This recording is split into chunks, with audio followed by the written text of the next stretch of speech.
Imagine this. You're 62. The papers are signed. The pension begins to drip into your account like clockwork.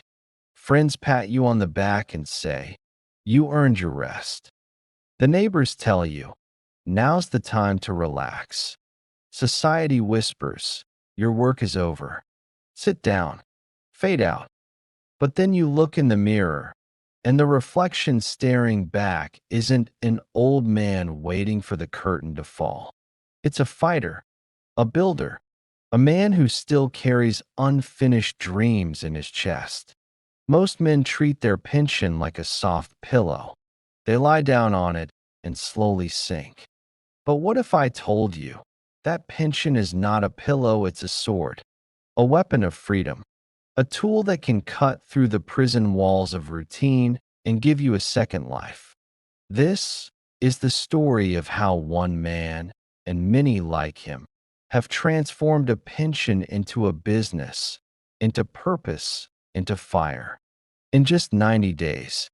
If you believe life after 60 is not about fading, but about rising, hit that like button right now. It tells me you're ready for more stories like this. Retirement. On paper, it looks like paradise. No alarm clock to drag you out of bed. No boss breathing down your neck. No time cards. No deadlines. No more racing against the clock. But peel back the picture and you'll see the truth. For millions of men, retirement is not paradise, it's quicksand. The first weeks feel good. Sleeping late, eating slow breakfasts, watching the news without rushing off anywhere. But soon, the novelty wears off. Days blur together. Purpose disappears. The statistics are brutal.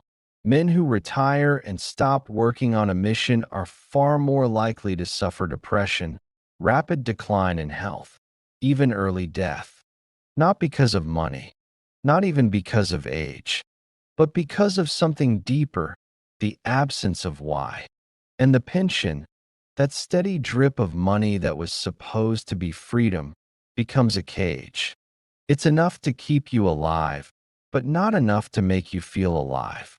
Think about it. The same man who once carried a family on his back, solved problems at work, overcame challenges, now finds himself sitting in silence, staring at a screen, waiting for the next pension payment. The muscles grow soft. The mind slows. The fire in the chest dims. This is the trap society never warns men about. Retirement isn't always the golden age. For many, it's the waiting room before the end. And the cruelest part? Most don't even realize they're caught until it's too late. But some men, a rare few, refuse to let the fire die. Daniel was one of them. At 62, he had worked his entire life as a mechanic.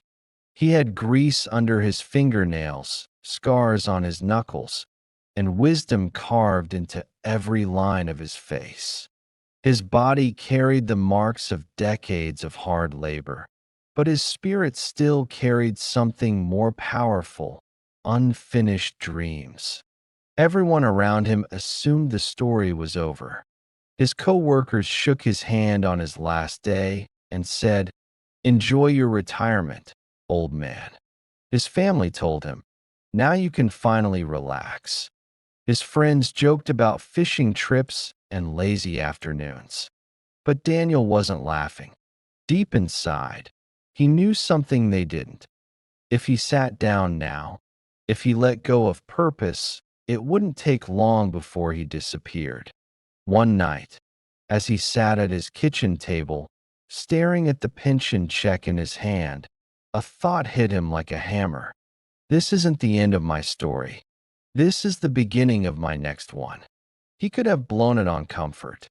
A recliner, a flat-screen TV, a 2-week vacation that would fade into memory as soon as he got home. But instead, Daniel looked at that check and saw something no one else did. He saw fuel. Fuel for the dream he had carried for 20 years. Opening his own workshop.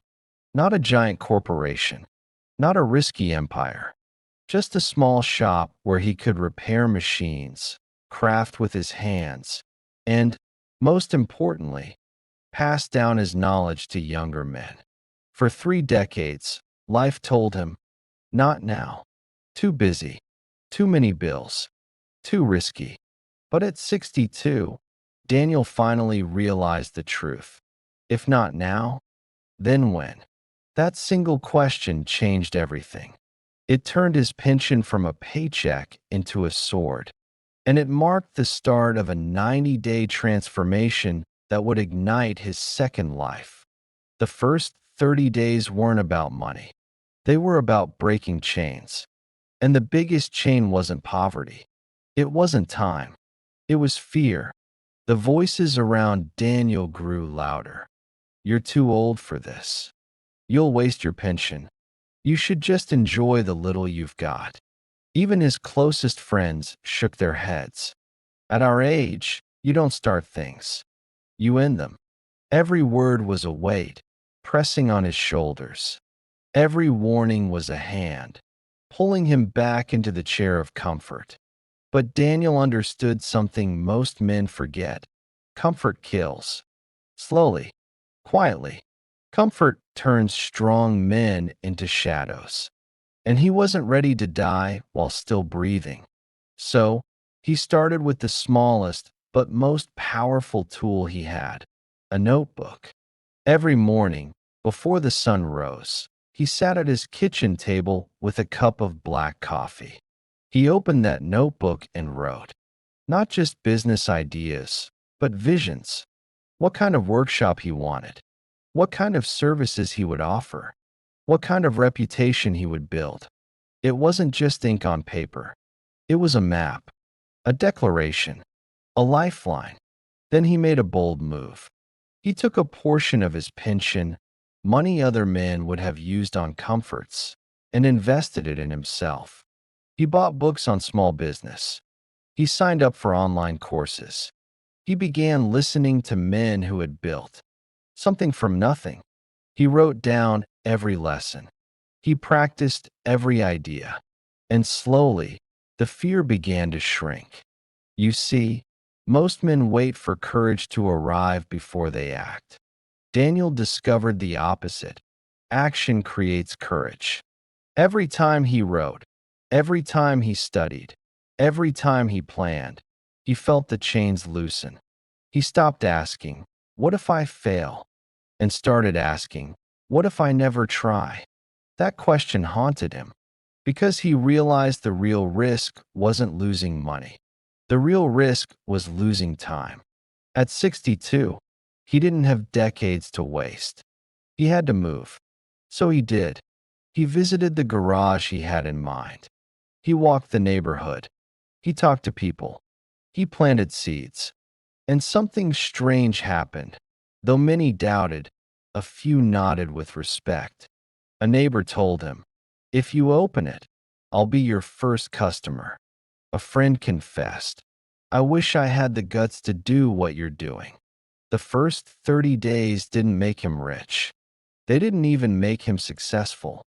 But they made him something far more important, unshakable.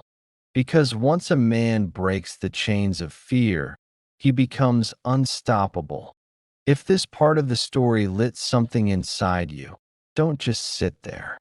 Subscribe right now.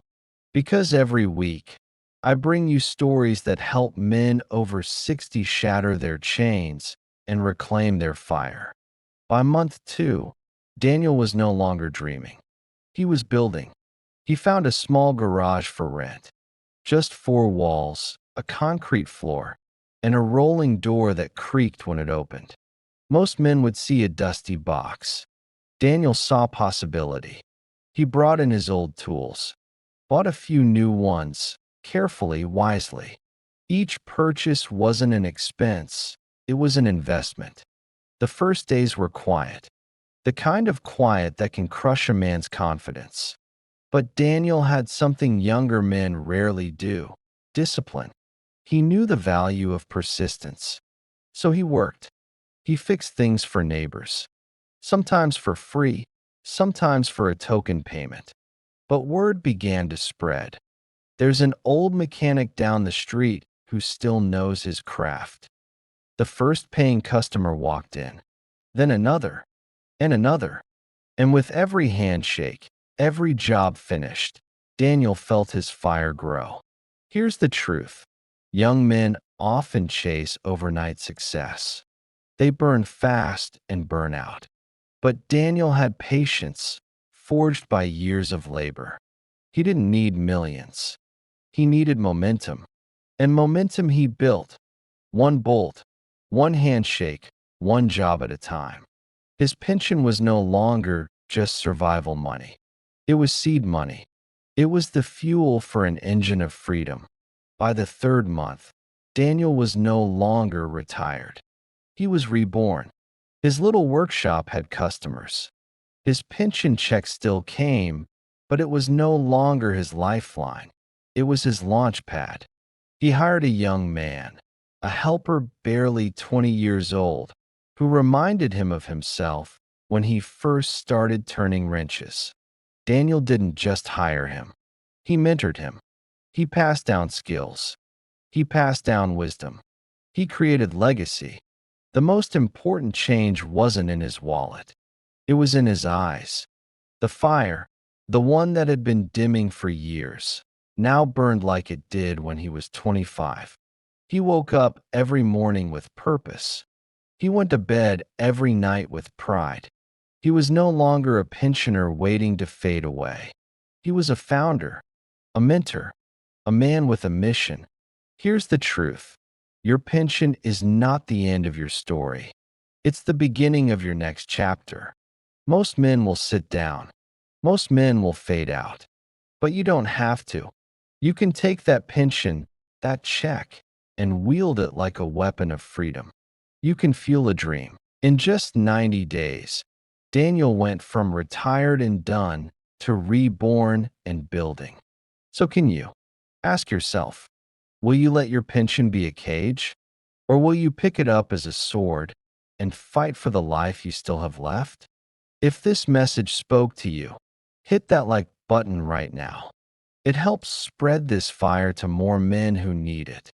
And don't forget to subscribe, because here we reveal the hidden codes of strength, purpose, and longevity after 60.